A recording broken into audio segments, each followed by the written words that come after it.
Buenas noches, estimados participantes. ¿Me pueden escuchar? Buenas noches, licenciado, si se le escucha.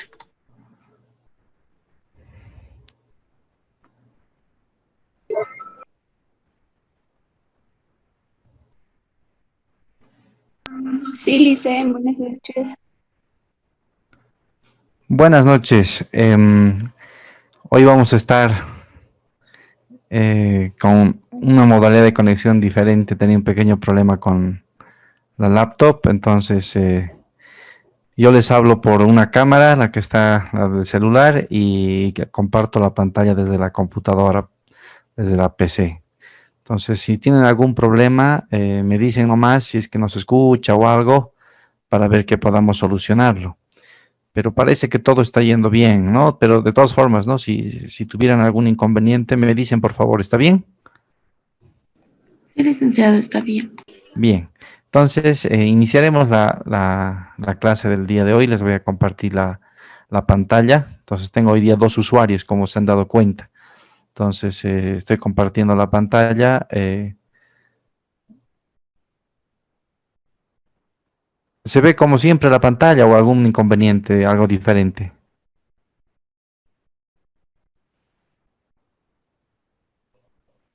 No, está bien, dicen, se ve como siempre. Excelente. Sí, Muy bien, dice. entonces vamos a continuar con la materia. Entonces, ya habíamos avanzado haciendo un poco de recapitulación de lo que estábamos viendo. Ya habíamos considerado lo relacionado con el sistema de pagos, por ejemplo, hemos visto lo que es el encaje legal también. Hemos también visto básicamente eso, las políticas monetarias, fiscales y el Consejo de Estabilidad Financiera, que era el órgano a través del cual se hacía el rectorado sobre el sistema financiero. Entonces, ahora nos toca analizar el grupo de entidades de intermediación financiera de servicios financieros complementarios. No son de intermediación, son de servicios financieros complementarios, los cuales también están detallados en la ley de servicios financieros, ¿no? ¿Por qué son de servicios financieros complementarios? Porque complementan el trabajo de estas entidades de intermediación, que son las grandes, las que son el centro, el foco de todo el análisis, ¿no es cierto?, que estamos haciendo. Entonces, ya habíamos visto el sistema de pagos para los tres primeros grupos de entidades, las tres y primeros grupos de entidades o tipos de entidades.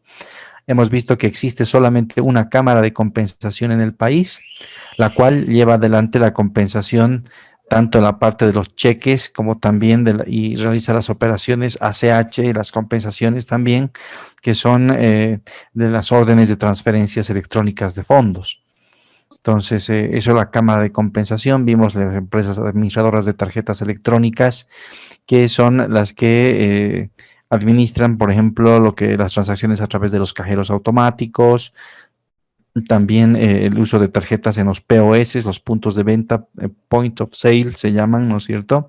Los POS, habíamos visto que existen dos redes, ¿no? Red Bank y Enlace, con las dos administradoras de tarjetas electrónicas, y también tenemos las marcas Mastercard y Visa, ¿no? Y en tercer lugar, las empresas de servicio de pago móvil. Les había comentado que Entel ya no está formando parte de este grupo de entidades, ya ha iniciado, bueno, está en proceso de liquidación voluntaria. Solamente tenemos la correspondiente a Tigo Money en el mercado nacional, que maneja las billeteras móviles, ¿no? Esto en cuanto a lo relacionado con el sistema de pagos nacional. En cuanto a las estadísticas de estas empresas y la parte electrónica, las pueden encontrar en la página del Banco Central de Bolivia, donde se puede observar que durante esta época de la pandemia se ha incrementado el número de transacciones a través de banca por Internet, por ejemplo, transferencias de fondos a través de computadora o celular, ¿no ve? Y ha reducido la cantidad de transacciones que se hacían a través de servicios de pago móvil, es decir, a través de las billeteras. ¿Alguno de ustedes ha escuchado hablar del, se llama, ¿no? Promocionalmente simple, le han puesto un sistema para hacer transacciones por Internet? ¿Alguno de ustedes ha escuchado hablar de este sistema?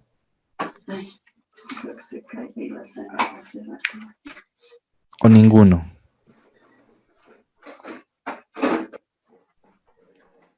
¿Nadie ha Si escuchado? bajo Licen, hay una empresa que hace registro, mantenimiento de tarjetas y de cajeros automáticos, ¿no es cierto?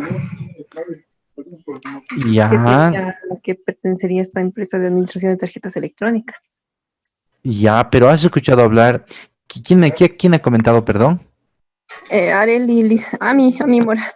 Ami Mora. Ah, ¿dónde estás, Ami Mora? No te encuentro. Acabo de Debe entrar, estar. dice. ¿Acabas de Perdón. entrar? Sí, creo que se Perfecto. me ha ido la señal. No, bueno, esto de Simple es un sistema para poder realizar transacciones por Internet de cuenta a cuenta, entre persona y persona.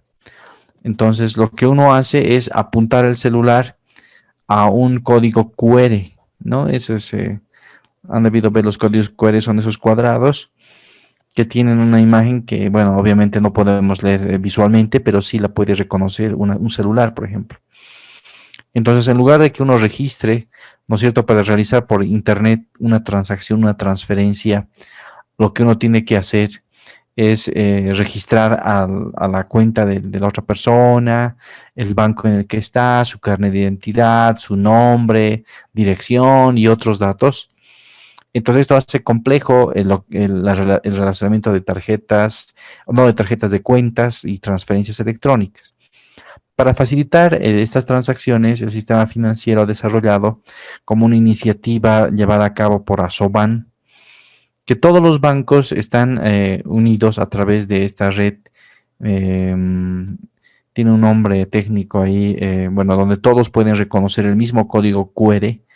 Entonces uno simplemente genera el código QR y la otra persona con su celular apunta, ¿no?, al código QR y realiza la transacción de forma automática. No sé si alguno de ustedes ya hizo una transacción por este medio, no sé si se ubican de qué les estoy hablando. ¿Alguno de ustedes ha escuchado este tipo de transacciones por QR en Bolivia? Sí, licenciado. ¿Quién está comentando, perdón? Giovanni Vianis. Giovanni. No sé qué pasa aquí con mi navegador. Creo que no veo todos los nombres, no te encuentro, Giovanni. Como Giovanni está registrado aquí también en el sistema. Sí, Lice. Ah, veo, a ver. Sí, estoy como Ah, Giovanni Vía. Giovanni Vía. Ah, cierto, Giovanni Vía.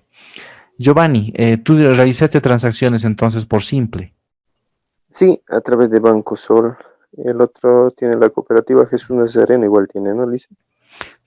Tienen, pero en realidad todas las entidades bancarias en este momento están trabajando con el sistema Simple, ¿no? Entonces, a ver, les voy a compartir acá en la pantalla. eh, Vamos a salir un ratito de acá y les voy a compartir el navegador para que vean a qué me estoy refiriendo cuando hablo del sistema Simple. Entonces vamos a ver Simple transacciones por internet, no, interbancarias. A ver, vamos a buscar acá si es que tenemos. Ahí está, ¿no? Es el primer país que ha logrado tener un sistema como este, les comento, ¿no? En toda, al menos Latinoamérica. Entonces uno a través de su celular genera este código QR. No, este se llama un código QR, es un código que solamente puede ser interpretado a través de un ordenador, una cámara, etcétera. Y uno genera el código y realiza la transacción. La otra persona no necesita estar registrando el número de cuenta del que va a recibir, quién es el beneficiario, en qué banco se encuentra, nada de esto, ¿no? Entonces, así como el nombre dice, es bastante simple de usar, ¿no? Y como les digo, es una iniciativa llevada adelante por Asoban, pero que opera, por supuesto, a través de la Cámara de Compensaciones, porque de igual forma es un ACH, ¿no? Es una transacción, una orden de transferencia de fondos, ¿no? Entonces, ese es ese es el simple. Bueno, volvamos ahora les voy a compartir la pantalla de la presentación. Vamos a continuar con las diapositivas. Entonces, reanudamos. Bien, entonces, otro tipo de empresas de servicios financieros complementarios son los almacenes generales de depósito. Estos almacenes generales de depósito lo que hacen es guardar mercaderías, las resguardan, les dan seguridad, pero es posible que el dueño de estas mercaderías necesite acceso a un crédito. Entonces, este almacén de depósito lo que emite es un documento denominado warrant. Está eso reglamentado en el Código de Comercio, ¿no? Y también está en la recopilación de normas, la parte de la operativa con las entidades. A través de este documento, entonces, es representativo de las mercaderías que están almacenadas en estos almacenes y el dueño de las mercaderías puede obtener un crédito, ¿no? Presentando este documento warrant. Entonces, esa es la utilidad, digamos, de los almacenes. Actualmente, bueno, almacenan en almacenes propios y alquilados, ¿no? Entonces, sin embargo, en los últimos años ha ido decayendo en la utilización de este tipo de instrumento. Otro tipo de entidad que también opera en el sistema financiero son las empresas de arrendamiento financiero o de leasing financiero, ¿no? ¿Alguno de ustedes tal vez puede comentarnos qué es el leasing? A ver, repasando un poquito sus conocimientos, ¿alguno puede comentar o participar en este tema?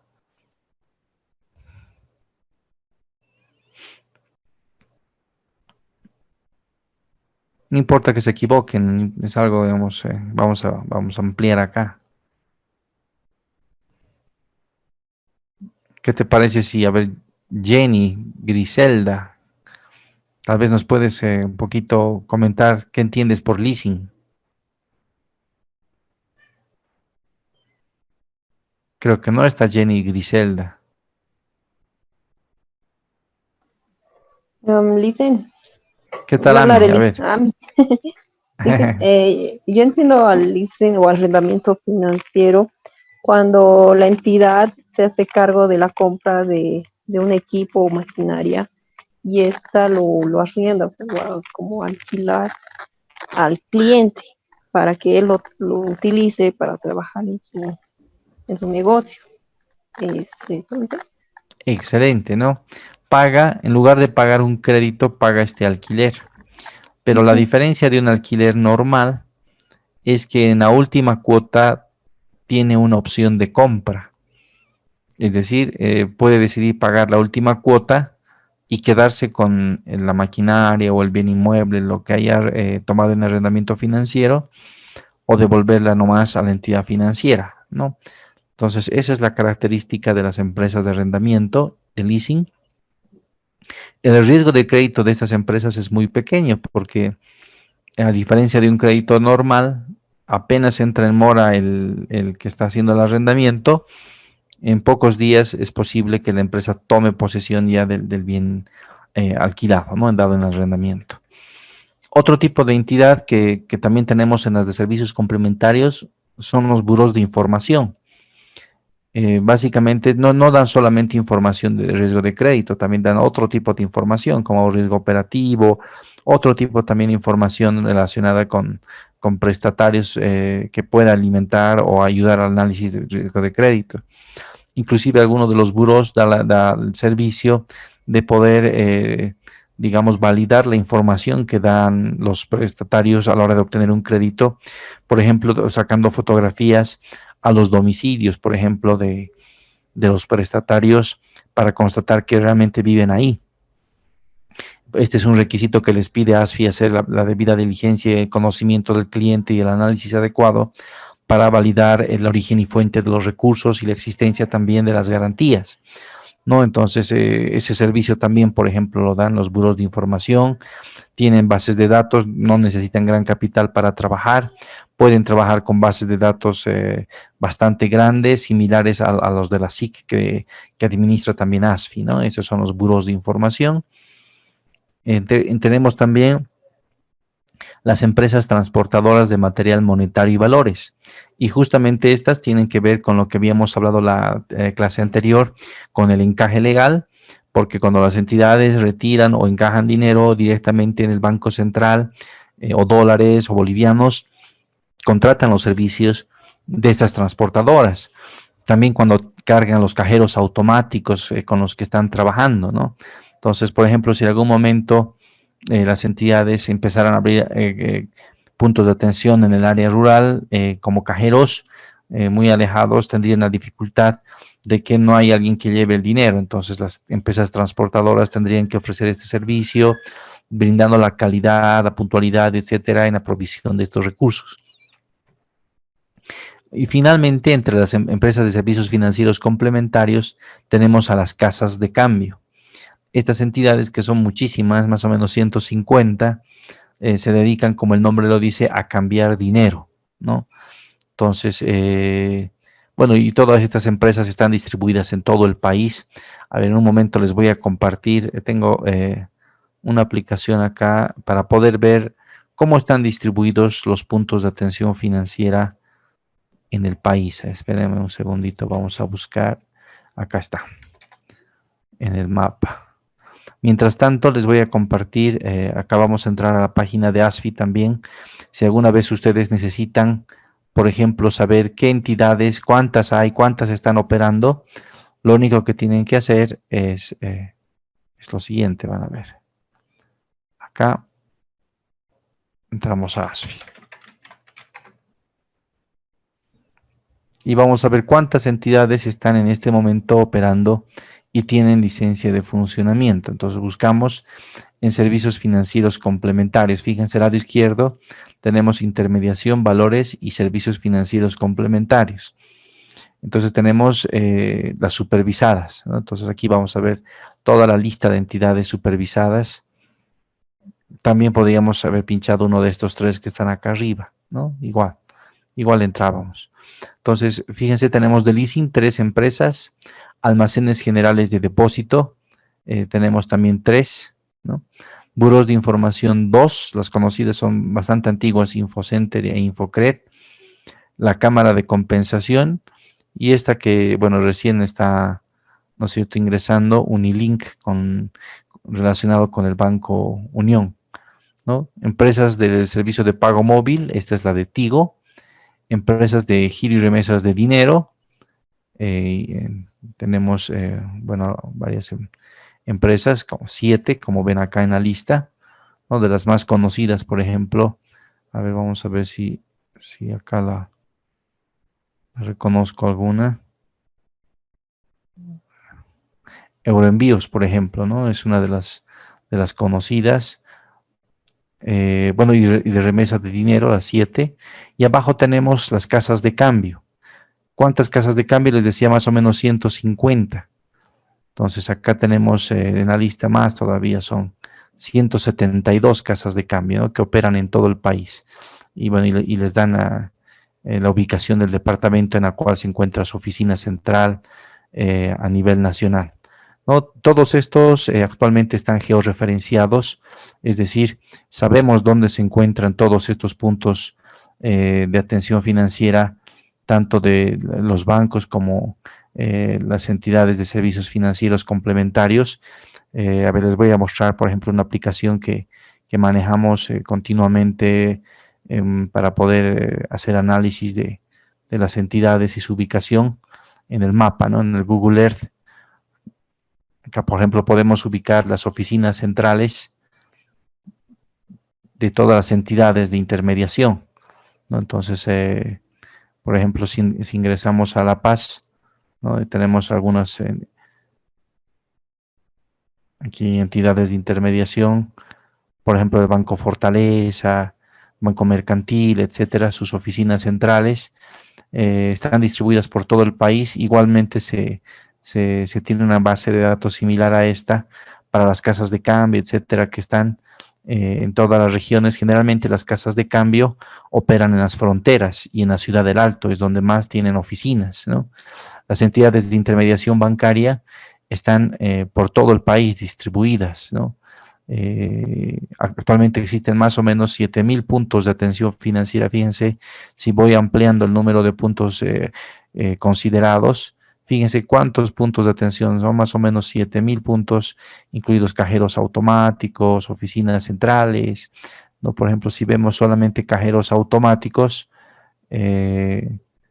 vamos a ver en un momento.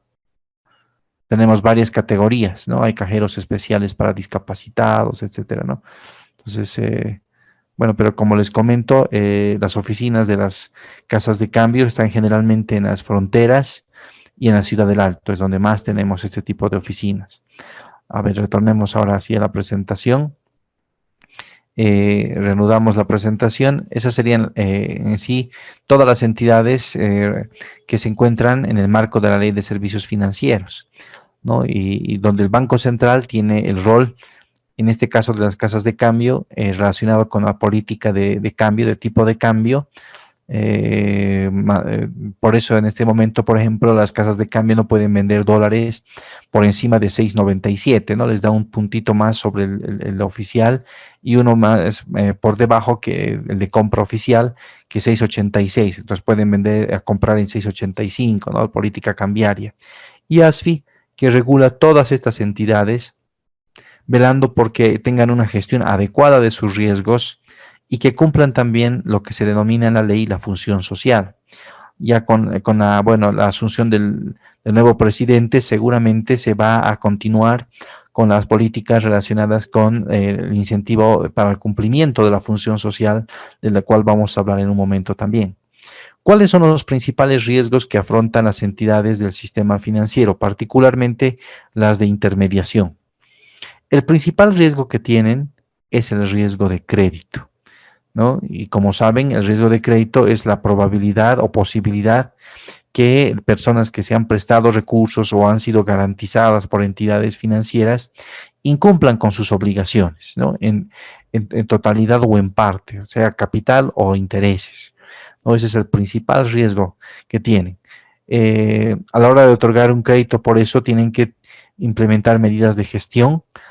Por ejemplo, las 5 Cs son las más conocidas: conocimiento del cliente, ¿no? Capital que tenga, es decir, su solvencia, la capacidad de pago, los ingresos que genera, las garantías, que le llaman también colateral, que sería con C, ¿no? Pero no usamos más en nuestro país el término garantías, que es un mitigante para el riesgo, y las condiciones económicas, ¿no? Todos estos factores se determinan antes de prestar dinero a una persona. En este año, por ejemplo, tenemos varias de estas condiciones deterioradas. El conocimiento del cliente no ha sido afectado por el coronavirus, pero sí en muchos casos el capital del cliente, ¿no? Porque inclusive muchos bienes como inmuebles, por ejemplo, casas, han reducido su valor, departamentos, por ejemplo, ¿no? Y existe el riesgo de que el próximo año también reduzcan su valor en función del movimiento económico. También la capacidad de pago de muchos prestatarios el presente año se ha visto afectada porque muchos que tenían fuentes de ingresos más o menos regulares en cierto nivel, como transportistas, por ejemplo, en este momento no están generando la misma cantidad de ingresos. Otros prestatarios, si bien también han sido beneficiados, han mejorado su capacidad, como por ejemplo los prestatarios como empresas PYME o empresas tal vez grandes en algún caso relacionadas con el sector salud, que sí han tenido bastantes ingresos durante esta gestión, pero la mayor parte ha visto mermada su capacidad de pago, ¿no? En cuanto a las garantías, igualmente está relacionado con el capital del cliente, ¿no? Ha tenido este impacto en algún caso, no en todos los casos. Y las condiciones económicas, que también son desfavorables porque tenemos varias cosas que están jugando en nuestra contra, ¿no? Económicamente, como por ejemplo la deuda externa que se ha incrementado, ¿no? Hay un incremento de la deuda externa y no solamente aquello, sino que teníamos, por ejemplo, que hacer un pago el próximo año de la parte correspondiente al capital de una parte de la deuda soberana de nuestro país. Entonces seguramente se va a renegociar y va a posponer para más adelante, ¿no? Otros aspectos que afectan a las condiciones económicas de nuestro país en este momento es el déficit fiscal, por ejemplo, que está por varios años ya negativo y este año se prevé que esté por encima del 10, 11, 12%, ¿no? Esto debido a que se ha tenido que hacer varios pagos, pero el ingreso se ha reducido. ¿Por qué? Porque los precios internacionales del petróleo han caído, no hemos podido vender al mismo precio que vendíamos antes, entonces hay menos ingresos y por lo tanto el neto, es decir, ingresos menos gastos, nos reviene como algo negativo, ¿no? En lo que es el déficit fiscal.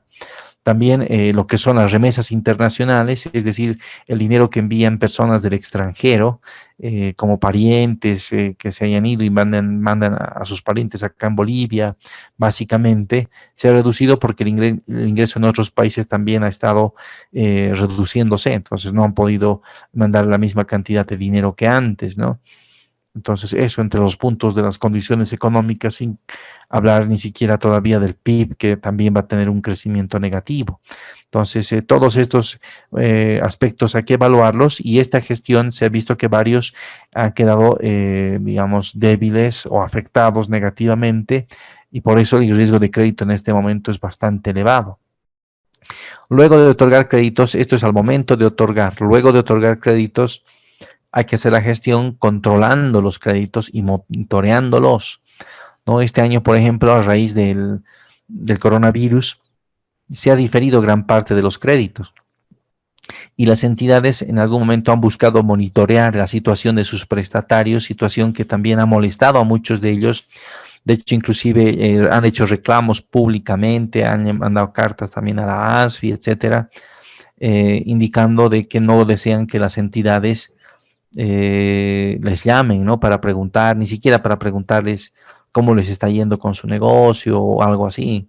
Claro que las entidades también llamaban también para saber si podían pagar, ¿no? Para cobrar. Entonces, ya no se ha llamado, ya hay una carta circular que está publicada en la página de ASFI, donde indica, ¿no? que las entidades deben respetar lo establecido en el marco legal y los decretos relacionados con el diferimiento.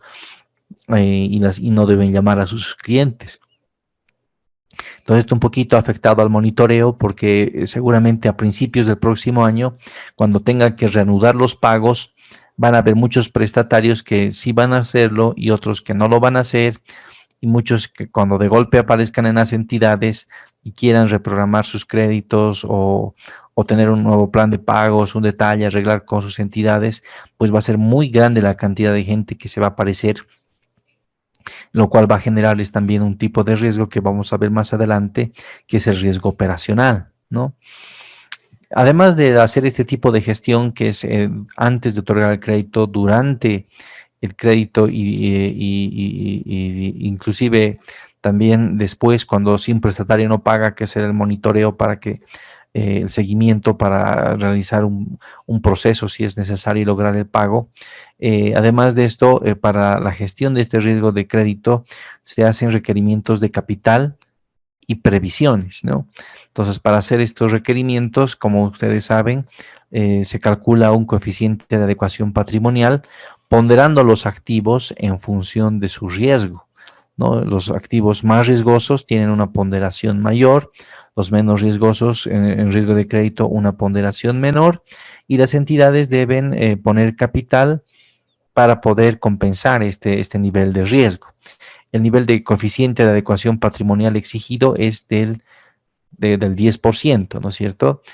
Sin embargo, eso no quiere decir que por cada boliviano que está en el activo las entidades ponen solamente 10 centavos, ¿no? En realidad ponen mucho menos, ¿no? En realidad es en función del riesgo. Entonces, por ejemplo, efectivo, como pondera muy poquito, entonces no, las entidades, de hecho, pondera cero, las entidades no tienen que poner capital, pero sí ponen capital cuando hablamos de los créditos, ¿no? Que ponderan la mayor parte 100%, la parte de vivienda 50%, ¿no? Entonces ponen lo que se denomina capital. Y las previsiones, que hay varios tipos de previsión, que tenemos las previsiones específicas, genéricas, cíclicas, voluntarias, ¿no? De hecho existen otros tipos, pero estos son los principales. ¿Alguno de ustedes nos puede comentar a qué nos referimos cuando hablamos de previsiones específicas? ¿Alguno recuerda qué son las previsiones específicas?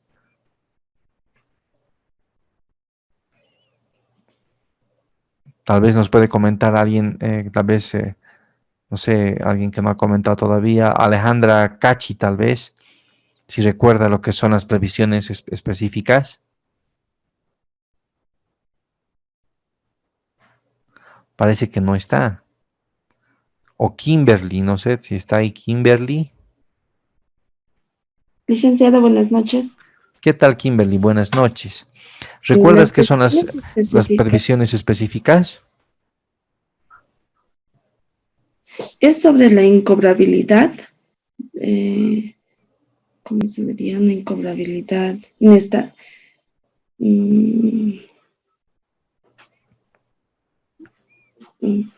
no sé muy bien, Lisa. ¿No te acuerdas mucho? No A ver, mucho. a ver, otra persona, vamos a preguntarle, tal vez, a ver, no sé si ya le he preguntado, a Marcelo Daza, no sé si estás ahí, Marcelo. Sí, Lick, buenas noches. ¿Qué tal, Marcelo? ¿Tú te acuerdas qué son las previsiones específicas?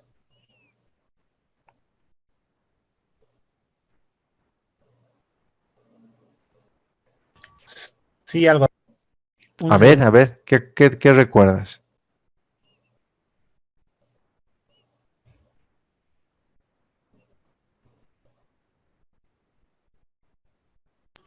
Bueno, si bien dentro de la calificación de cartera se tienen varias, ¿no? Calificaciones específicas. Si no recuerdo bien, la específica es la que está referida en el riesgo, o sea, ¿cómo puedo decir? Está dirigida a la estimación del riesgo del incumplimiento basada en una capacidad de pago del deudor para cumplir con las obligaciones, si no me equivoco. ¿Y cómo se calculan? ¿Te acuerdas? En esa parte no me acuerdo. O sea, más o menos tengo la teoría. Ya, ahorita vamos a ver cómo se calcula. Bien, a ver. Entonces, específicas son un tipo. Genéricas. En genéricas tenemos varios tipos de previsiones genéricas. Mejor vayamos a un... lo que pasa es que no sé, por alguna razón no estoy pudiendo abrir en mi navegador, en la página de ASFI, lo que es la recopilación de normas. ¿Se acuerdan? El otro día intenté entrar. Vamos a tratar de entrar ahora. Espérenme un segundito, a ver, para mostrarles cómo funciona realmente esto.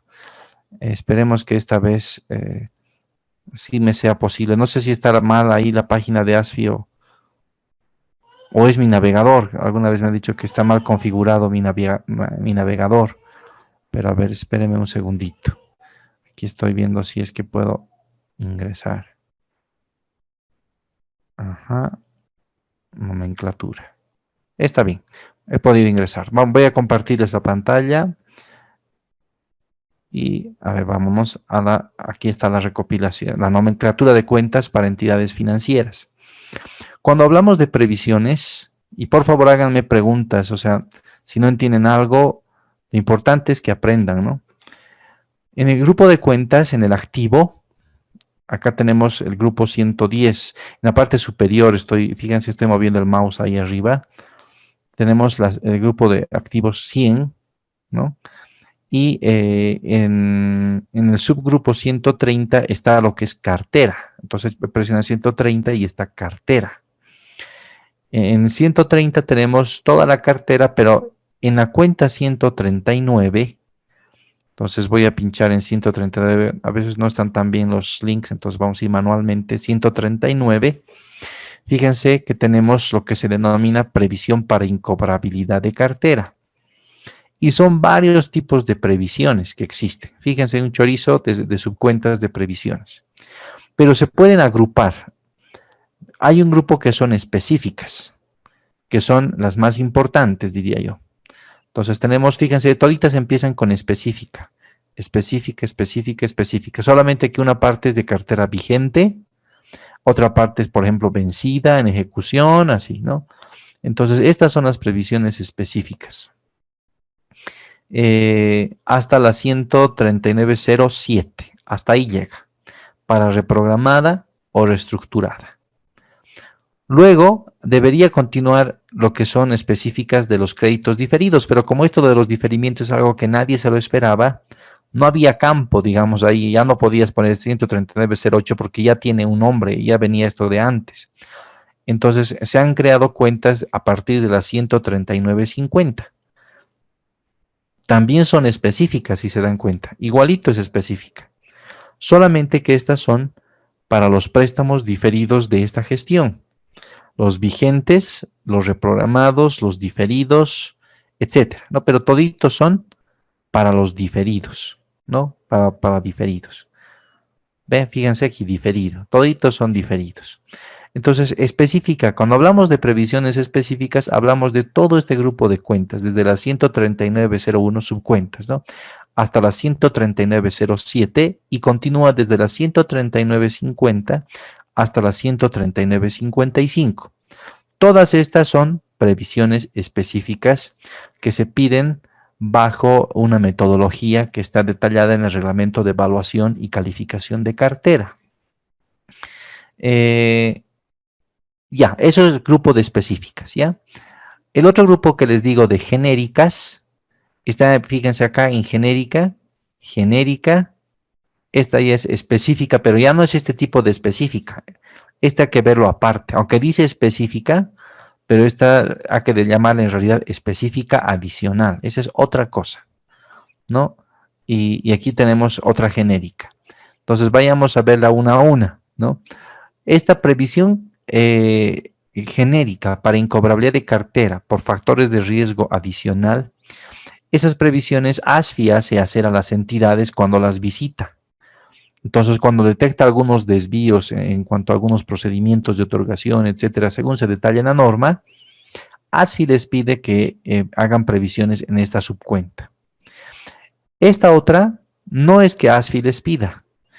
Esta otra, la 139.09, es una previsión que las entidades ponen en función de sus modelos y mediciones internas por otros riesgos, por lo que sea, ¿no? Entonces, esta vez, este año están viendo que hay mucho riesgo para recuperar la cartera diferida, voluntariamente pueden poner ahí, es voluntario, pero al final proviene de modelos que puedan tener las entidades.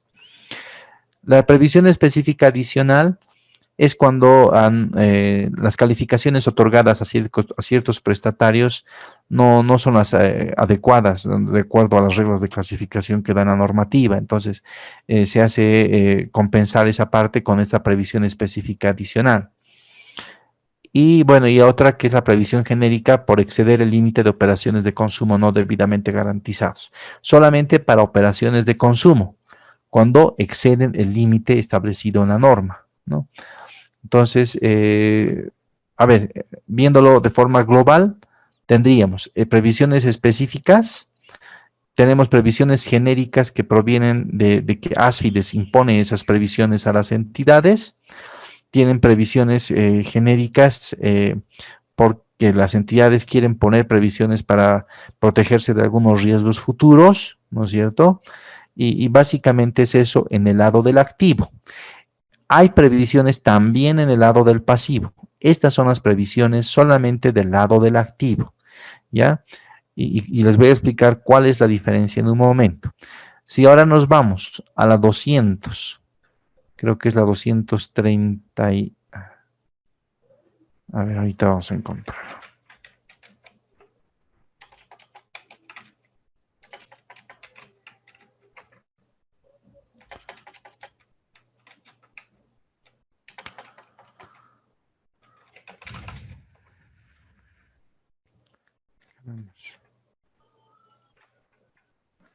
A ver, ahorita encontramos, un segundito. Aquí está, en la 252. No, estas no. Tienen que ver con riesgo de crédito, las que les estoy hablando. Hay otro tipo de previsiones, pero son previsiones más relacionadas, por ejemplo, con los sueldos de los empleados. No estamos hablando de esas previsiones. Estamos hablando de este otro tipo de previsiones, la 253.00, previsiones genéricas voluntarias para pérdidas futuras aún no identificadas.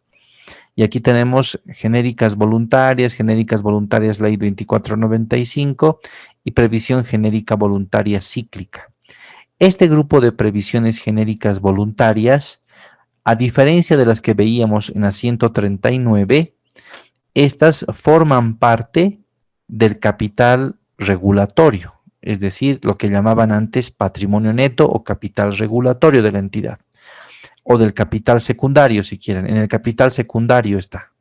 Estas de la 139 no forman parte del capital secundario.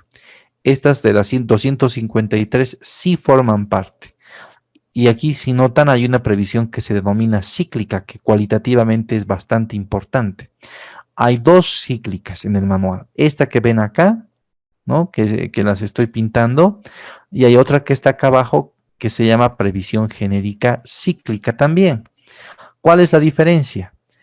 Esta cíclica de arriba, de la 253, como les dije, forma parte del capital regulatorio, pero la 255 no forma parte del capital regulatorio. Es una reserva que van a poder las entidades utilizar en el momento en el cual tengan deterioros muy importantes en su cartera durante varios periodos consecutivos.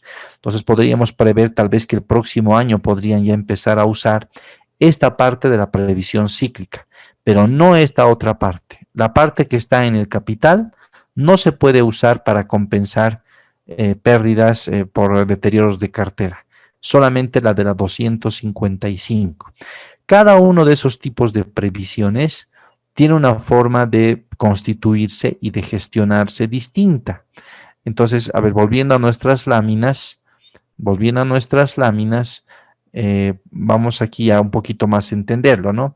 Cuando hablamos de previsiones, hablamos de la previsión específica, que es aquella previsión originada en el reglamento de calificación de cartera en función de las calificaciones de los deudores, ¿no? Y que se la pide para cartera vigente, vencida, en ejecución. Está eso normado, cómo se constituye. Las genéricas, que habíamos visto dos grupos, las genéricas que vienen porque ASFI les pide cuando va de visita a las entidades. También las genéricas cuando las entidades ven que hay más riesgo, hay riesgo adicional, que están a 139. Pero también tenemos las genéricas que están en el lado del pasivo, donde una parte forma parte, digamos, una porción forma parte del capital regulatorio, básicamente del capital secundario, que son las genéricas voluntarias en la 253, y hay otro tipo de genérica cíclica que no forma parte del capital regulatorio, ¿no? Entonces, esos son el grupo de genéricas. Y las cíclicas, una parte es un tipo de genérica. No, en realidad los dos son genéricas, pero una parte de la cíclica puede considerarse de capital regulatorio y la otra no, ¿no? Y las voluntarias, ¿no? Que por ejemplo habíamos visto esas categorías donde las entidades financieras podían previsionar de forma voluntaria en función de su evaluación de los riesgos. No sé si entienden esta clasificación de las previsiones, son bastante tipos de previsiones. Tal vez acá para aclarar un poquito en las diapositivas, valdría la pena hacer lo siguiente. Cuando hablamos de específicas, estas están en el lado del activo. Aquí cuando hablo de genéricas, les he hablado del lado del activo. Cuando he hablado de cíclicas, están en el pasivo, y las voluntarias también están en el pasivo. Así es mejor, más fácil de entender y que quede un poco más claro, digamos, ¿no? Entonces, de esa forma es que se entiende las previsiones. No sé si tienen alguna consulta sobre esta parte específicamente.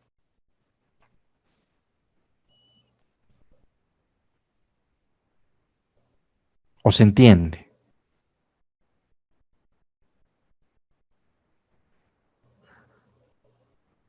Bueno, esperemos que sí se entienda, ¿no? Entonces, vamos a ver un poquito esta de las previsiones específicas. Las previsiones específicas provienen del reglamento de calificación, evaluación y calificación de cartera. No sé si alguno de ustedes trabaja como oficial de crédito o ha trabajado como oficial de crédito en alguna entidad. Sí, licenciada. ¿Sí? ¿Quién me está hablando, perdón? Magda. Magda Vargas. Ajá. ¿Dónde estás, pues, Magda? No te encuentro. ¿En qué entidad has trabajado, Magda? En Banco Fiel, licenciada. ¿Sigues trabajando ahí? Sí. Bien. Entonces, sí, no sé si tú has visto un poco de la forma de cálculo de estas previsiones específicas. No, licenciado. Solamente te ocupabas de la otorgación, la aprobación del prestatario para el crédito, ¿no? Nada más. Bien. A ver, les voy a mostrar el reglamento que habla de estas previsiones, cómo se calculan. Les voy a compartir una vez más, vamos a irnos al internet y les voy a mostrar en qué reglamento está esto. Entonces, lo que ustedes hacen es entrar a la normativa de ASFI, ¿no? Cuando están a ver, vamos a volver un paso atrás, la normativa, y entramos a la recopilación de normas. A la recopilación de normas, y acá pinchamos a en la parte izquierda, recopilación de normas, está en el libro 3, entonces buscamos libro 3 y el riesgo de crédito, título 2. Esto que les voy a hablar está en evaluación, para la evaluación y calificación de la cartera, en el capítulo 4, ¿no? Que aparece ahorita en sus pantallas. Y bueno, a ver, en resumen, lo que se hace es, primeramente en esta parte de la norma, establece los criterios para que un prestatario pueda ser calificado. Por ejemplo, estoy ampliando la pantalla para que lo puedan ver un poco mejor, más grande. Creo que todavía está tardando en mostrarles aquí el sistema. Ustedes lo ven de un solo tamaño, no amplía. Bueno, tenemos ahí las categorías, ¿no? Las calificaciones A, B, C, D, E, F. Entonces los prestatarios, ahora sí amplió. Los prestatarios pueden ser calificados como cualquiera de estas calificaciones. Si uno es prestatario A, es un buen prestatario, ¿no? Si uno es prestatario F, es un mal prestatario. Entonces se califica en función de los tipos de crédito. ¿En función de qué? De los días de retraso en la parte de cartera masiva, y en función de algunos indicadores financieros en el caso de la calificación individual. Entonces, los prestatarios con calificación individual, por ejemplo, son los que tienen créditos empresariales, créditos grandes, que por sus características no pueden ser solamente calificados por los días que se están atrasando en el pago de sus créditos, sino a través de sus flujos de efectivo. Entonces, por ejemplo, acá para categoría A lo que determina es el flujo de actividades operacionales, es decir, en el estado de flujos de efectivo. Si estos flujos son positivos y suficientes para cumplir el capital y los intereses, sin importar de las fluctuaciones que puedan haber en la economía temporales, entonces es calificado como A, en el caso de este tipo de cartera. Si ese flujo de efectivo operacional no alcanza o alcanza parcialmente, o puede solamente alcanzar para pagar el capital, pero no los intereses, por ejemplo, van deteriorando su calificación, ¿no? Hasta llegar a la calificación F. Eso pasa solamente en el caso de los créditos calificados de forma individual. Como les dije, hay dos grupos de prestatarios, que se los califica de forma individualizada y a los que se los califica en forma masiva. Los de forma individualizada, los oficiales de crédito les hacen un seguimiento continuo a cada momento, digamos, ¿no? Uno por uno, individual. Pero en los que son calificados de forma masiva, se lo puede hacer por una computadora, no necesita el oficial de créditos estar viendo sus estados financieros todos los meses, haciendo informes todos los meses sobre ese prestatario, no necesita. Se lo hace a través de un sistema computarizado de forma automática. Entonces, ese grupo de prestatarios que son automáticos, generalmente es la mayoría, en realidad es la gran mayoría, la masa de prestatarios que tienen créditos de microcrédito, créditos de consumo, créditos de vivienda y una parte de los créditos PYME. Los créditos empresariales tienen calificación individualizada y también una parte de los créditos PYME, ¿no? Entonces, los créditos PYME tienen dos tipos de calificaciones: créditos individualizados y créditos masivos, digamos, o sea, de una metodología que es muy ágil, masiva, en función de días mora se llama, ¿no? Entonces, la mayoría se califican en función de cuántos días se atrasan para pagar sus cuotas. Por ejemplo, un prestatario es calificado A si tiene un crédito de vivienda, si es que su retraso no es mayor a los 30 días, como pueden observar acá en esta parte de la norma, ¿no? Y si se atrasa más de 30 días, pero no se atrasa más de 90 días, su calificación es B, etcétera. Entonces, eso se hace para todos los tipos de crédito, y diferentes días de retraso establecidos en la normativa. Una vez establecida su calificación, se puede realizar ya el requerimiento de previsiones en función de estos porcentajes. Por ejemplo, bueno, ahorita les voy a mostrar, creo que hay un poco de rezago en el internet, pero ahora lo tienen. Por ejemplo, si un prestatario es calificado como A, es decir, es un buen prestatario, y es un prestatario que tiene un crédito empresarial, microcrédito o pyme, y es del sector productivo, no tiene previsiones, cero, siempre y cuando sea en moneda nacional el crédito. En la parte superior tienen la moneda nacional o moneda nacional con mantenimiento de valor. Si el crédito es del sector no productivo, se incrementa algo su requerimiento de previsión. En créditos de vivienda, lo propio, ¿no? Y en créditos de consumo, bajo estas características, en el caso de crédito de consumo, lo que importa es cuándo ha sido otorgado el crédito de consumo.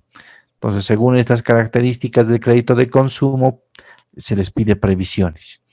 Si el prestatario es B, C, D, E o F, como tenemos acá en la tabla, se incrementa el requerimiento de previsiones hasta llegar a un 100%. Esto para cubrir el riesgo de crédito de ese prestatario. En moneda extranjera pasa lo mismo, solamente que en este caso el requerimiento de previsiones es más grande que en el caso de moneda nacional. Por ejemplo, un crédito empresarial pyme o microcrédito, sin importar que sea del sector productivo o del sector no productivo, ya previsiona 2,5% de entrada. Es fuerte la carga cuando se otorgan créditos en moneda extranjera. Pero a ver, vamos a verlo ahora en las láminas. Esa es la explicación general, digamos, que les doy aquí en la normativa. Vamos a verlo un poquito en las láminas. Como pueden ustedes observar en esta lámina, para poder hacer el cálculo de previsiones específicas, se toma en cuenta la calificación.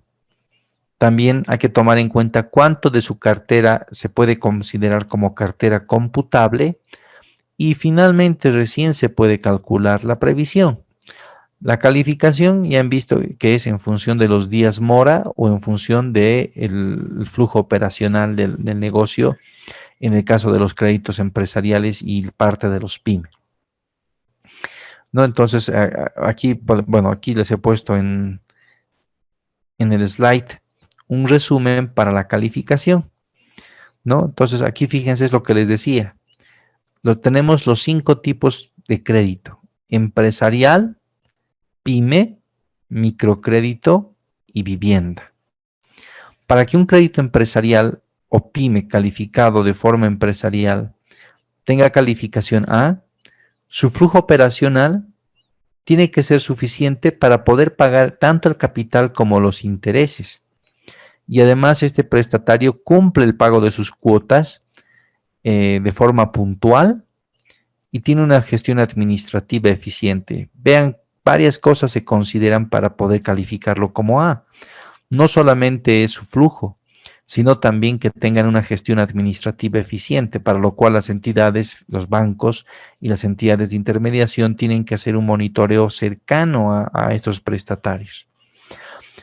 Por ejemplo, un prestatario que está calificado como B, su flujo operacional tiene que ser mayor que la suma del capital o intereses, tiene que ser suficiente para pagar capital e intereses, pero puede presentar en este caso un retraso transitorio en el pago de sus cuotas. Y también hay variaciones transitorias de su capacidad de pago. En ese caso, esos prestatarios son calificados como B. Un prestatario es calificado como C, ¿no? Cuando su flujo operacional le permite pagar bien los intereses, pero no le alcanza para pagar con capital más, solamente puede pagar intereses y tiene dificultades en su actividad económica. Un prestatario es calificado como D cuando su flujo operacional no le permite pagar ni siquiera los intereses. Es positivo, pero su flujo operacional. Por eso aquí dice, cero es menor que el flujo operacional, que es menor a los intereses. Es decir, que el flujo operacional es positivo. Todavía genera flujo operacional, pero es insuficiente para el pago de los intereses siquiera. Entonces, para el pago de sus cuotas, debe recurrir a ingresos extraordinarios de su actividad o a terceros. Un prestatario es calificado como E si su flujo operacional es negativo o igual a cero. No tiene generación de flujo operacional, pierde además seguramente en estado de resultados. En este caso, recurren a terceros para realizar o a sus propios activos, venden sus propios activos para hacer sus pagos de cuotas. Entonces, este ya está casi en default, casi seguro que no va a pagar. Y un prestatario es F cuando su flujo operacional es negativo y su patrimonio es casi cero o cero, no tiene, ya lo ha perdido. Y no existen fuentes alternativas propias ni de terceros. En este caso, este prestatario básicamente no va a pagar, es segurísimo, ¿no? Entonces, aquí están los criterios de la A a la F que se consideran para estos dos tipos de créditos. Para los créditos PYME, microcrédito y consumo, y todos el resto, PYME, pero estos son dos tipos de PYME, fíjense. Aquí son los pymes calificados como criterio empresarial y aquí son pymes calificados por Díaz Mora. Y bueno, esos pymes más microcrédito, más consumo, más vivienda, se califican en función de sus retrasos. Si un prestatario se atrasa hasta 5 días y es un prestatario de créditos PYME y microcrédito consumo, entonces es A. Si se atrasa más de 5 días, pero menos o hasta 30 días, será un prestatario con calificación B. Si se atrasa más de 30 días, pero solamente hasta 55 días, es C. Y así hasta el final. En el caso de los créditos de microcrédito agropecuario, fíjense que aquí es microcrédito y aquí también es microcrédito. Pero aquí es un microcrédito al sector agropecuario, ¿no? Según la clasificación que hace el CAEDEC, ¿no? La clasificación del Código de Actividad Económica y Destino del Crédito. Entonces, estos microcréditos agropecuarios tienen otros criterios de calificación, ya les permiten atrasarse hasta 20 días.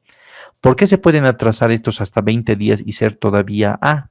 Porque los agropecuarios, según un estudio que se hizo hace varios años, mostraron que para pagar, por ejemplo, como no hay puntos de atención financiera en el lugar donde ellos tienen sus sembradíos y temas relacionados con agricultura, deben trasladarse a otras ciudades para pagar. Entonces esto es tremendamente dificultoso para ellos. Por esa razón, el requerimiento o el tiempo que se les da para poder pagar y ser todavía prestatarios A es más largo, ¿no? Pero después ya se va igualando a partir de la calificación C, fíjense, y es básicamente lo mismo que el microcrédito común, ¿no? Solamente tiene diferencia en A básicamente y el B un poquito, ¿no? No tanto, digamos, el A es el que tiene más impacto. Y los créditos de vivienda que tendrían que atrasarse más de 30 días para poder pasar a B. ¿Por qué se les da todavía más tiempo a los créditos de vivienda? Porque por la experiencia se ha visto que de todos los tipos de crédito, los créditos para vivienda son los que generalmente tienen menos índice de mora, la gente tiende a pagar más porque estás hablando de su propia casa, ¿no? Es decir, nadie quiere perder su casa. Entonces, es casi seguro que te pagan y aunque a veces se retrasan un poco, te van a pagar, ¿no? Eso es lo que nos ha enseñado la experiencia de regulación y supervisión en estos años a ASFI, al sistema financiero. Por esto estos tienen mayor plazo. Entonces, aquí tienen todas las categorías de igual forma. Cuando un prestatario está calificado como D, E o F, ya la entidad financiera los últimos tres, ¿no? D, E o F, ya la entidad financiera no puede devengar ingresos. Es decir, aunque no le está pagando, las entidades suelen ya a fin de mes devengar el ingreso que tienen por cobrar, los intereses por cobrar. Cuando son D, E y F, ya no deben de vengar estos ingresos porque es muy probable que no puedan recuperarlos, porque ya estarían como un grupo de prestatarios enfermos, digamos, ¿no? Entonces, D, E y F es bastante deteriorado. Hasta C todavía se considera que son prestatarios que van a pagar sus créditos. A partir de D, es decir, un atraso acá como 56 días o más, digamos, en el caso de PYME, microcrédito y consumo, y en el caso de vivienda 180 días o más, en ese caso ya es muy baja la probabilidad de recuperación. No sé si tienen alguna pregunta sobre esta parte. ¿O se está entendiendo?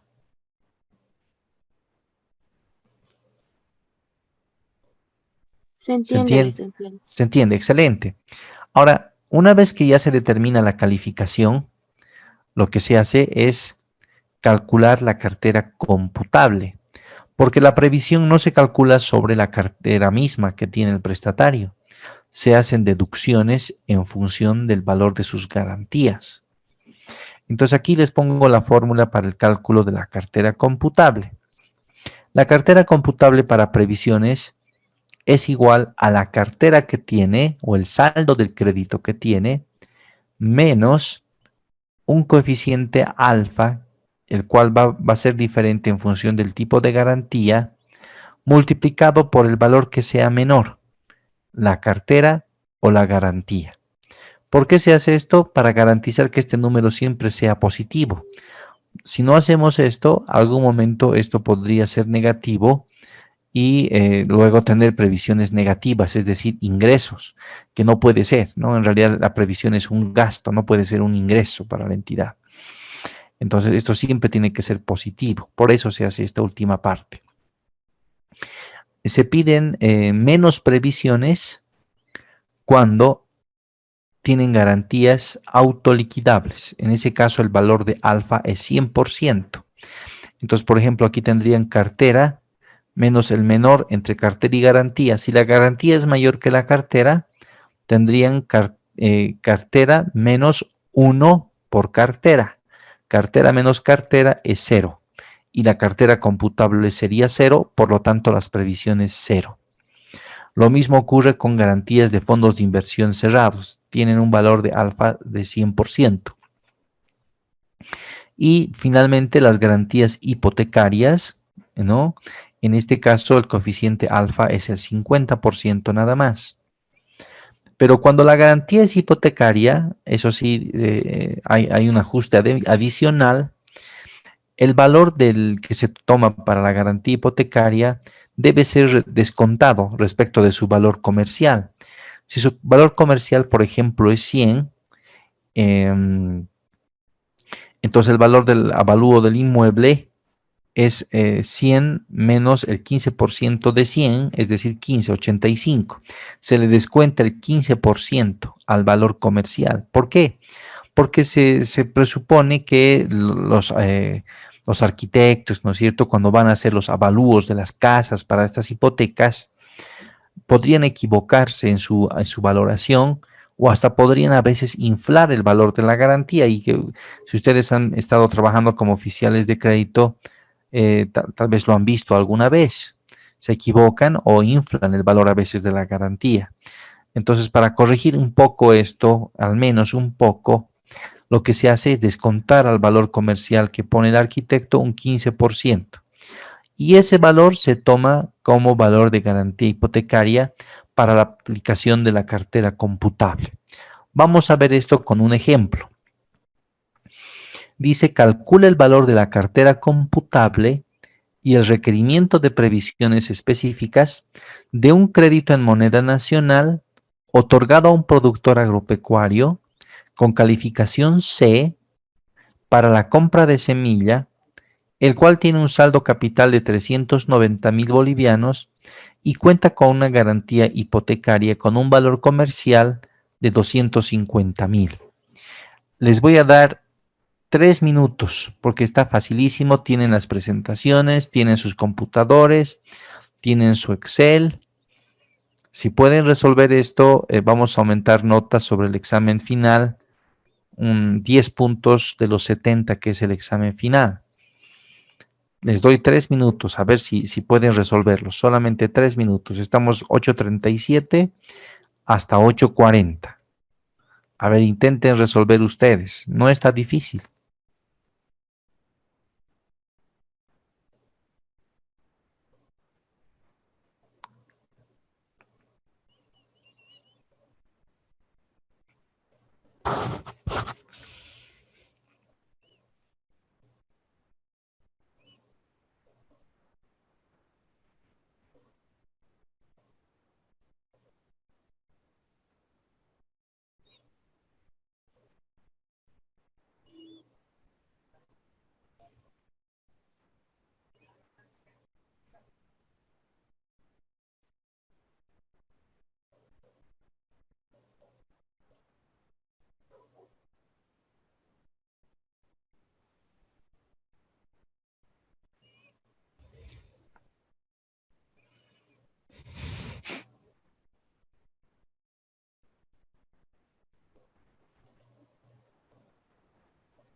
Muy bien, ¿cómo les ha ido? ¿Alguien ha podido resolver?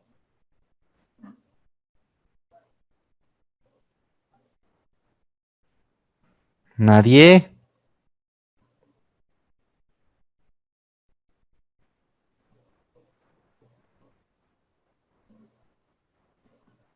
¿Nada?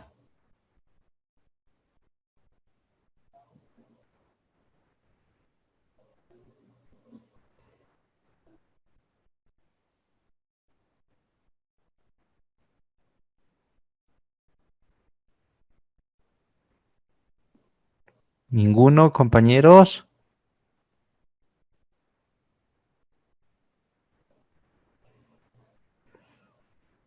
A ver, ¿cómo te ha ido a ti, a Dalit Siñani?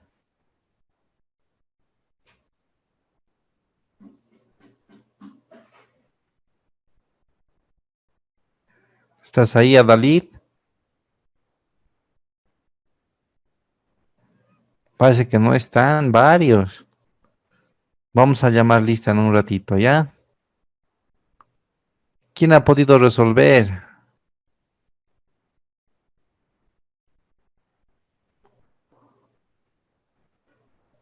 ¿Cómo te ha ido a ver a ti, Cintia Cruz?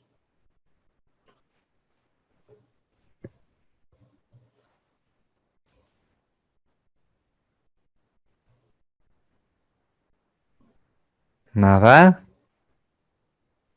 Dice buenas noches. Cintia, ¿qué tal?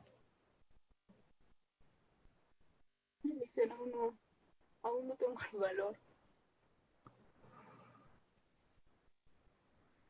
A ver, a Marcelo Daza, ¿cómo le está yendo? Lick, no encuentra. Me estoy haciendo bola. A ver, vamos a resolver conmigo, ¿listo? Porfa, Lick, Vam- porfa. Vamos a Sí, resolver Licen, porfa. conmigo y ¿qué se llama? Y luego vamos a tomar lista, vamos a ver si están todos. Parece que no están. A ver, vamos a... Entonces voy a compartirles otra pantalla.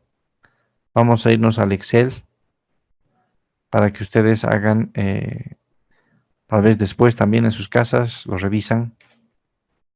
Voy a ampliar para que lo vean grande, un buen tamaño. Ahí, muy bien. Entonces, lo que nos dice, ustedes tienen las diapositivas, cuando aparece esa mancha negra es porque yo estoy viendo las presentaciones, ¿no? Entonces, voy a volver ahorita al Excel. Calcula el valor de la cartera computable y el requerimiento de previsiones específicas de un crédito en moneda nacional. Entonces, vamos a poner primeramente acá en el Excel moneda MN, moneda nacional, porque las características de previsiones son distintas. De un crédito en moneda nacional otorgado a un productor agropecuario con calificación C. Bien, entonces tenemos un crédito. Ajá. Los coeficientes de previsión también estaban en sus presentaciones, por si acaso, ahí lo tenía. Entonces, muy bien, un crédito, vamos a poner entonces acá tipo de crédito. Tipo de crédito agropecuario. Tipo de crédito agropecuario. Eso es importante. ¿Ya? Y tiene y su calificación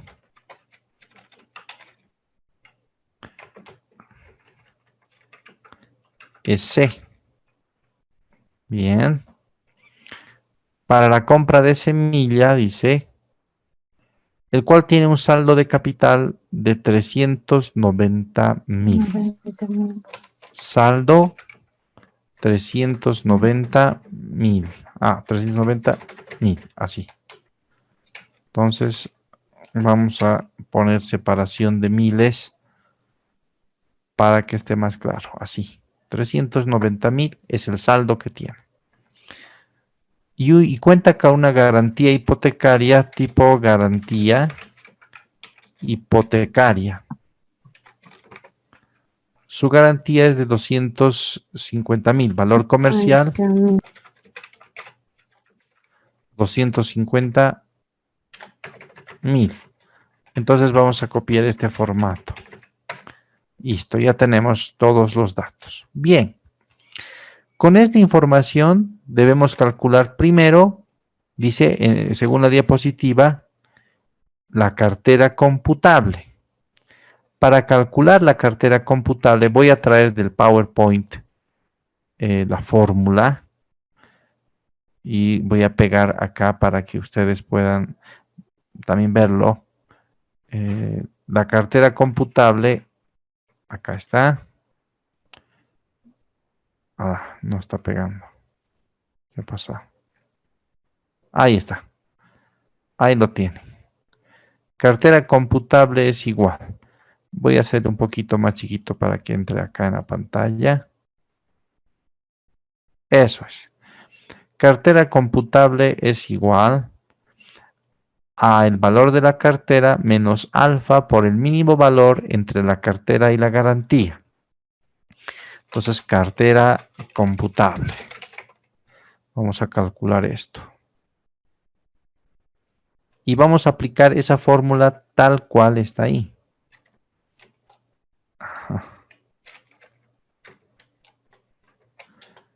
Quiero es que salga esto bien. Está muy... Vamos a achicar un poco esta fórmula. Ahí. Ahora sí está mejor. Bien. Igual. El valor de la cartera, el saldo, 390,000. Menos... alfa. Si es garantía hipotecaria, ¿no es cierto? Aquí vamos a insertar una fila. Alfa. ¿Qué valor tiene alfa? Están las diapositivas. 50, ¿no ve? Tienen sus diapositivas. 50%. Entonces la cartera computable va a ser igual al valor. Y falta un tema más. ¿Cuánto se le descuenta al valor comercial? Un 15%. 15%. Eso es. 15%. Vamos a cambiar el formato. Ahora sí. Muy bien. Entonces decimos, cartera computable es igual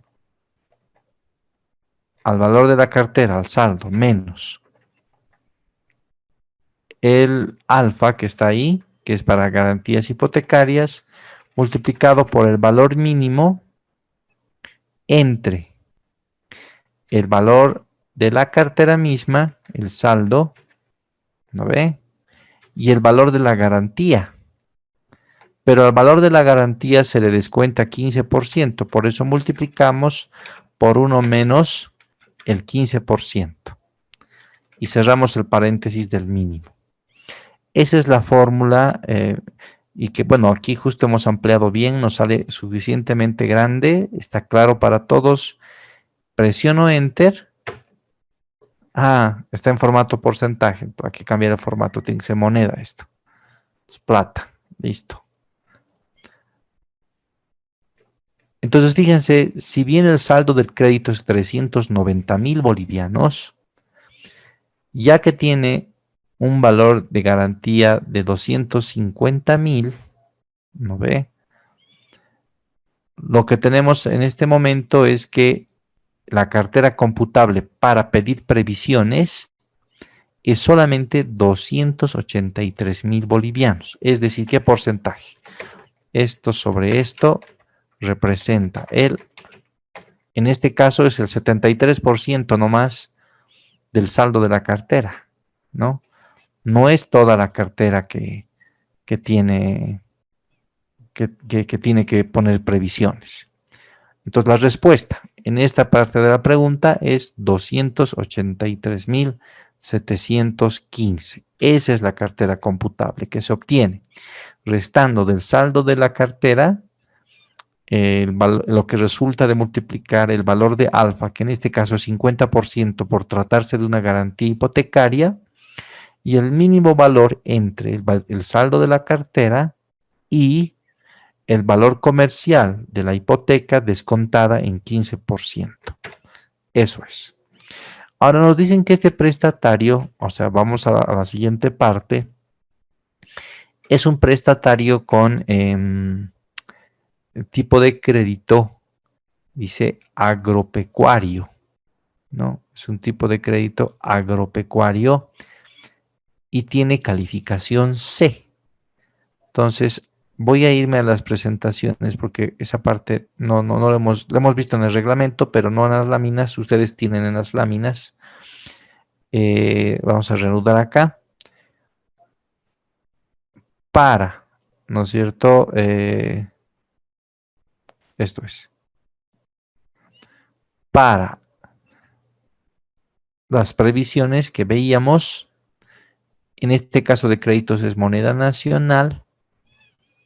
Si es un microcrédito del sector agropecuario, fíjense acá mi tabla no está actualizada, lo que hemos visto en el reglamento es lo correcto. En esta mi tabla, fíjense, no tengo la columna de microcrédito agropecuario, pero creo que no está en la norma. A ver, vamos a la normativa, me parece que está bien. Vámonos a la normativa.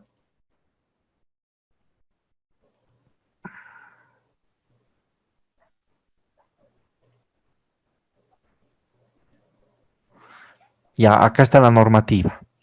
Entonces, sí, no hay una categoría que distinga al microcrédito agropecuario que les dé la posibilidad de tener menos previsiones, ¿no? Está bien la tabla que tenemos ahí en las diapositivas. Estamos hablando de un crédito en moneda nacional, pero el crédito agropecuario es parte del sector productivo. El sector productivo está compuesto por los sectores agropecuario, minero, la parte de industria manufacturera y construcción principalmente, ¿no? Entonces, el sector agropecuario está dentro del sector productivo. Y el sector productivo, para un crédito calificado como C, tiene un requerimiento de previsiones del 20%. Ese es el que tenemos que aplicar. Entonces, vámonos ahora sí a nuestro Excel y una vez revisada la norma, vemos que dada su calificación, que es de calificación C, entonces el coeficiente de previsiones, aquí podemos insertar una fila para que esté junto, coeficiente de previsiones específicas es estas, ¿no? Estamos hablando de las específicas, es del 20%. Entonces, las previsiones requeridas específicas, estas son específicas de las que estamos hablando, son iguales a multiplicar este coeficiente de 20% multiplicado por el valor de la cartera computable.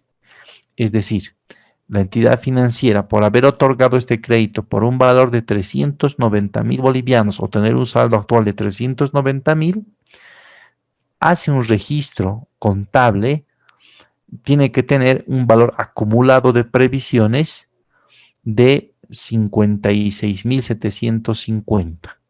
Eso es el total previsiones que tiene que tener para esta operación crediticia. No sé si tienen alguna pregunta sobre esta parte de las previsiones específicas. ¿Se ha entendido o hay algo que requieran que se les aclare un poco más? Dice la última parte, previsiones requeridas. ¿Podría volver a explicar, por favor? Ya, para poder hacer esto de las previsiones requeridas, multiplicamos el coeficiente de previsiones que viene de la normativa. Como este es un crédito al sector agropecuario, decíamos, ¿no ve? El sector agropecuario es parte del sector productivo. Entonces, el sector productivo para créditos en moneda nacional, ¿no es cierto? Ah, y además nos dice que es microcrédito, ¿no es cierto? Entonces, teníamos que fijarnos también por tipo de crédito. Entonces, fíjense, acá tenemos empresarial, microcrédito y pyme. Por eso nos hemos fijado en esta parte, sector productivo. Eso es 20%. Entonces, una vez que hemos hecho esa evaluación del tipo de crédito, ¿no? Las previsiones requeridas son iguales a multiplicar ese valor 20% por la cartera computable que hemos calculado considerando el valor de su garantía. La multiplicación de ambos nos da la previsión requerida y este valor de 56.750 es el que tiene que ir en la cuenta 139. Esta cartera todavía debe ser una cartera vigente, esperemos. Veremos, a ver, vamos a ver si es vigente. Vámonos a la tabla que decíamos para ver los días mora. Vamos a ver para un microcrédito agropecuario. Vamos a ver si es un crédito vigente. A ver. Acá hemos visto, ¿no es cierto? Si es un microcrédito agropecuario calificado como C, podía para ser C tenía que haberse atrasado más de 30 días, pero menos de 55 o hasta incluso 55 días. Como se ha atrasado más de 30 días, no es un crédito vigente, es un crédito vencido. Para la clasificación del balance, créditos vencidos son a partir de los 30 días. Entonces, si nos vamos al manual de cuentas que estábamos viendo, Acá tenemos en la 139, tenemos previsión específica para cartera vencida. Fíjense esta, previsión específica para incobrabilidad de la cartera vencida. En esa cuenta, para esta operación, debe estar registrado los 56.750 que acabamos de determinar, multiplicando el requerimiento de previsiones de 20% por la cartera computable 283.750. No sé si se ha entendido, creo que Magda me has hecho la consulta. Sí, licenciado, está claro. Gracias, Lee. No tienes por qué, muy bien. Entonces, ese es, bueno, no sé si hay otra consulta más que alguien tenga de todos los demás que estamos participando. ¿Hay alguna otra consulta?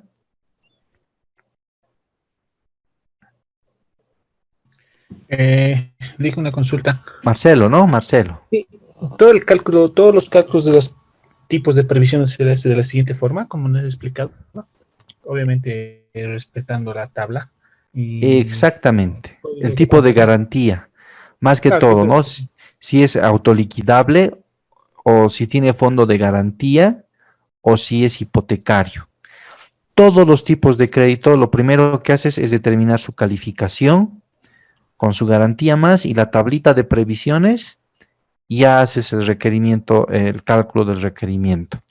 Hay una complejidad cuando hay varias garantías. Lo que pasa es que hay algunos prestatarios que tienen no solamente una garantía, como en este caso que era fácil, pueden tener una garantía autoliquidable, pueden tener una parte hipotecario, inclusive esas garantías pueden usar para varias cosas, es decir, la garantía puede estar garantizando varias operaciones. Entonces, como hay una complejidad ahí, sí hay que tener cuidado cuando son varios tipos de garantías, y eso, bueno, lo resuelven a través de los sistemas. Ahí también en la norma explica de ASFI cómo se van tomando una por una las garantías, ¿no? Pero la forma básica es esta. Si tiene una sola garantía, de esta forma se calcula. Si tuviera más, ahí es un poquito más difícil, ¿no? Eso sería, estimado Marcelo. Estamos hablando de microcréditos. Normalmente porque no todo el microcrédito tiene una garantía real. Exacto. Cuando no tiene garantía, previsiona sobre el total de la cartera. Sin Por garantía. eso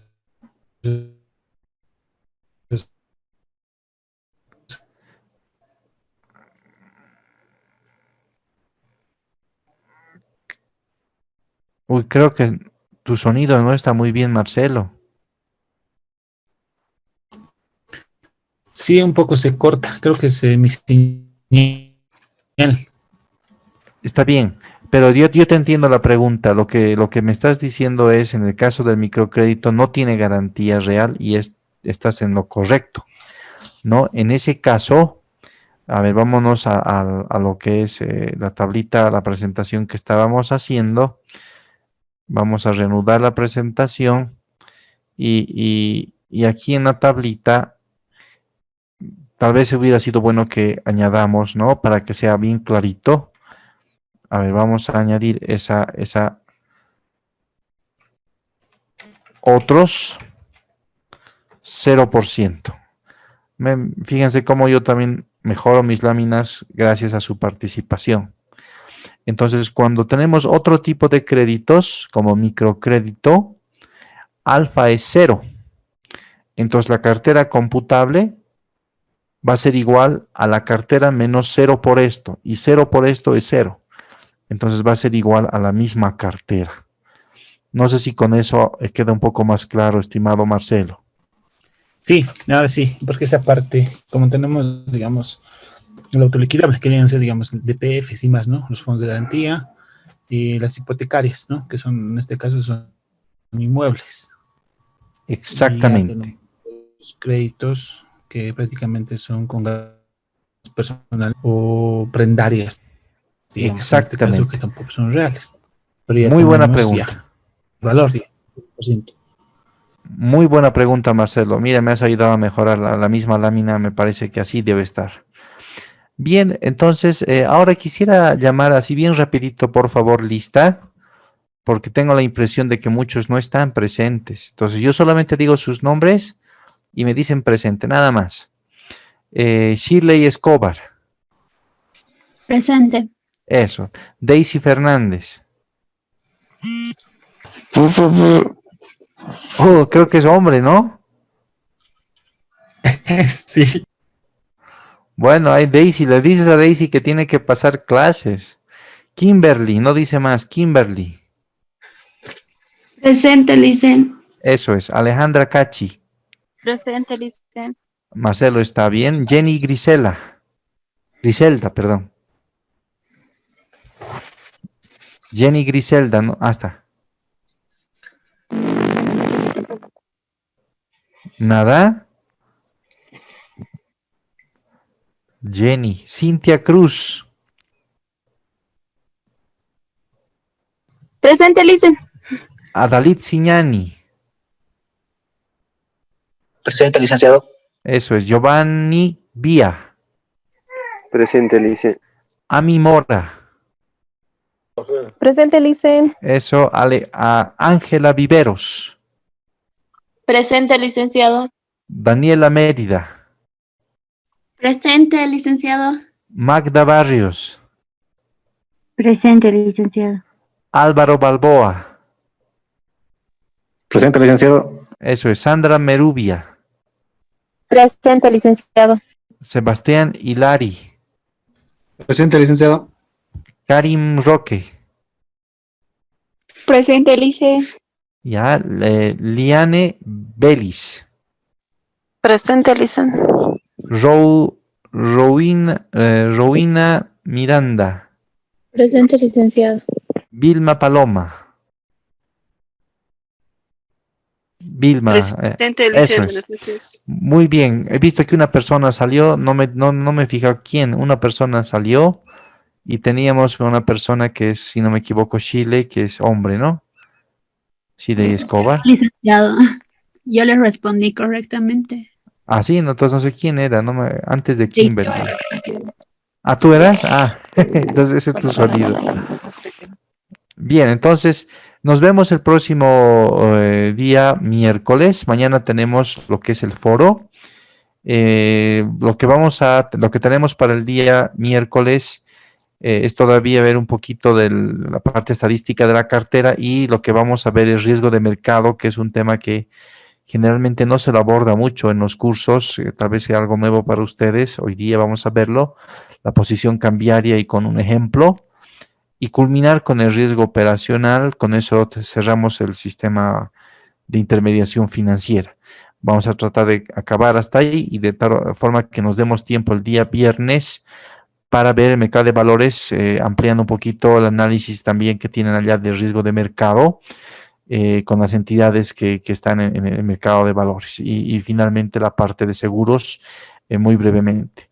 Ha sido un gusto estar con ustedes esta noche, que les vaya muy bien. Nos vemos el día miércoles entonces. Hasta luego. Hasta luego. Licen. Buenas Buenas noches. noches. Hasta luego, licenciado. Chao, Hasta chao. luego, licenciado.